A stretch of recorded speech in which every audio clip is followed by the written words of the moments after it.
વાત પરીક્ષાની.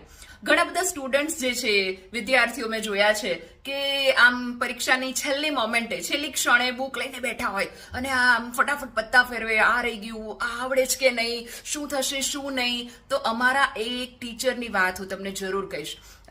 એ અમને કહેતા કે દહીં મેળવો છો ખરી ઘરે? ન મેળવતા હોય તો મમ્મીને પૂછી જોજો કે રાત્રે જે છે એ દૂધ થોડુંક એવું હુંફાળું કહેવાય ને કે ગરમ કરી અને થોડુંક એવું દહીં જે છે લગભગ 5 ચમચી જેટલું દહીં એમાં નાખી દેવાનું, મિક્સ સરસ કરી દેવાનું અને ઢાંકીને મૂકી દેવાનું.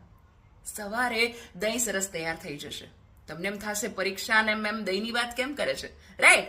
તો એવી જ રીતે રાત્રે તમે ખોલીને જોવો છો, અચ્છા દહીં થયું કે નહીં, દહીં થયું કે નહીં, સવારે દહીં થઈ જ જાય હે ને. એવી જ રીતે આપણે વાંચેલું જ છે પરીક્ષા પહેલા, સરસ તૈયારી કરેલી જ છે, તો પરીક્ષામાં જે રીતે પૂછાય આવડી જ જશે. તો પેનિક થવાને બદલે શાંતિથી ધીરજ રાખો. All is well.